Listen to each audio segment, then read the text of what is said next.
আসসালামু আলাইকুম। আমি তুষার ইমরান আর আমি আপনাদের সাথে আলোচনা করছি জাবেদার বিভিন্ন গুরুত্বপূর্ণ বিষয়গুলো নিয়ে। তো গত ক্লাসে আমরা দেখেছিলাম হচ্ছে যদি আমরা কোনো পণ্য ক্রয় করার পরে সেটা আবার আমরা ফেরত পাঠিয়ে দিই তাহলে এটার জন্য জাবেদা কি হবে।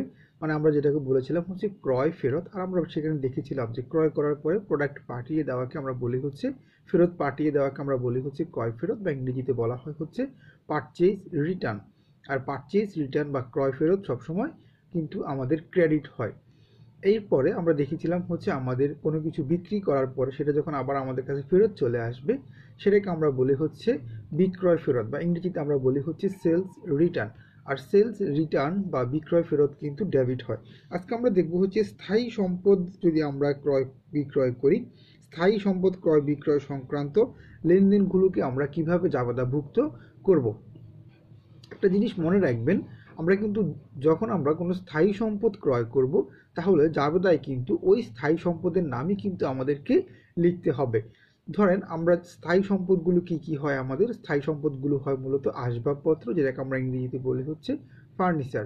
এরপর আমাদের স্থায়ী সম্পদ হয় হচ্ছে মেশিন বা যন্ত্রপাতি। আমাদের স্থায়ী সম্পদ হয় হচ্ছে অফিস সরঞ্জাম বা অফিস ইকুইপমেন্ট। আমাদের স্থায়ী সম্পদ হয় কিন্তু ল্যান্ড অ্যান্ড বিল্ডিং বা ভূমি ও দালান কোটা। তারপর হচ্ছে গিয়ে আমাদের আরও কিছু স্থায়ী সম্পদ রয়েছে। তো এই ধরনের স্থায়ী সম্পদগুলো যদি একটা প্রতিষ্ঠান ক্রয় করে তাহলে কিন্তু আমরা জাবেদা লেখার সময় ওই স্থায়ী সম্পদের নামটাই লিখব।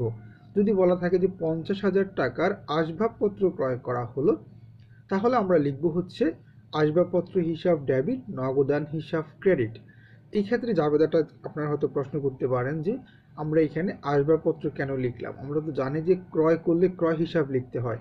আসলে কিন্তু বিষয়টা তা না। বিষয়টা হচ্ছে যদি আমরা শুধুমাত্র পণ্য ক্রয় করি, কোনো কিছু বিক্রি করার উদ্দেশ্যে যদি আমরা পণ্য ক্রয় করি তাহলে কিন্তু তখন আমরা সেই পণ্যর পরিবর্তে আমরা ক্রয় হিসাব লিখি, কারণ পণ্য নামে হিসাবে কোনো হিসাব খোলা হয় না। কিন্তু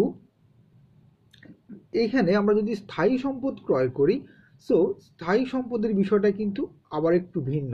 স্থায়ী সম্পদ কিন্তু বারবার ক্রয় করতে হয় না, একবার কিনলে দেখা গেছে যে অনেক বছর আর এটা ক্রয় করতেই হচ্ছে না।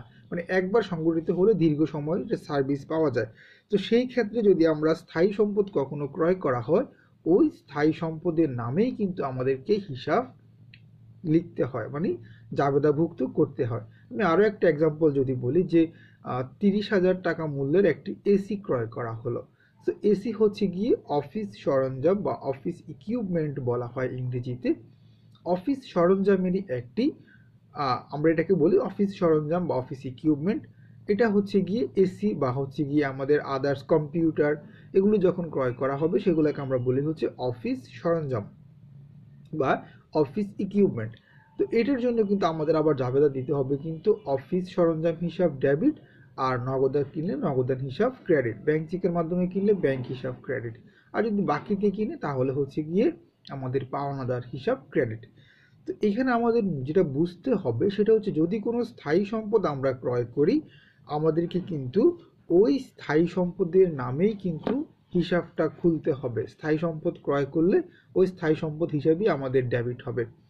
এখন কথা হচ্ছে যদি আমরা কোনো স্থায়ী সম্পদ বিক্রি করি, স্থায়ী সম্পদ বিক্রি করলে তাহলে আমাদের জার্নাল বা জাবেদাটা তখন কি হবে। যদি আমরা কোনো স্থায়ী সম্পদ বিক্রি করি সেই ক্ষেত্রেও কিন্তু আমরা সেই স্থায়ী সম্পদের নামই কিন্তু আমরা লিখব। আমি যদি আরও একটা এক্সাম্পল আপনাদেরকে বলি যে কোনো একটি স্থায়ী সম্পদ বিক্রি করা হলো, ধরেন আসবাবপত্র বিক্রয় 2,000 টাকা। তো 2,000 টাকা মূল্যের আসবাবপত্র আমরা বিক্রি করেছি, তাহলে 2,000 টাকা মূল্যের যদি আসবাবপত্র বিক্রি করা হয় তাহলে এটার জন্য আমাদের জাবেদাটা আসলে কি হবে। জাবেদাটা আমরা দিব হচ্ছে বিক্রি করার কারণে আমরা যেহেতু টাকা পাচ্ছি, আমাদের ক্যাশ বাড়তেছে বা নগদ টাকা বাড়তেছে, আমরা জানি যে যদি আমাদের নগদ টাকা বৃদ্ধি পায় তাহলে আমাদের সম্পদ বাড়ে, আর সম্পদ বাড়লে ডেবিট। সেজন্য আমরা লিখবো হচ্ছে নগদান হিসাব ডেবিট। আর আসবাবপত্র যেটা আমাদের স্থায়ী সম্পদ, আমাদের আবার সম্পদ কমেও যাচ্ছে, আসবাবপত্র কমে যাচ্ছে, সো আমরা আসবাবপত্র হিসাবকে ক্রেডিট করব। এখানে আমাদেরকে যেটা বুঝতে হবে, যদি আমরা স্থায়ী সম্পদ ক্রয় করি তাহলে ওই স্থায়ী সম্পদ হিসাব আমরা ডেবিট করব। ওই স্থায়ী সম্পদ বলতে যে সম্পদটা কিনবো সেই নামটাই লিখব। আর যদি বিক্রি করি একই সাথে আমরা সেটা বিক্রয় করার জন্য ওই স্থায়ী সম্পদ হিসাবটাকেই ক্রেডিট করব এবং ওখানে ওই স্থায়ী সম্পদের নামটাই লিখব। আশা করতেছি বুঝতে পেরেছেন।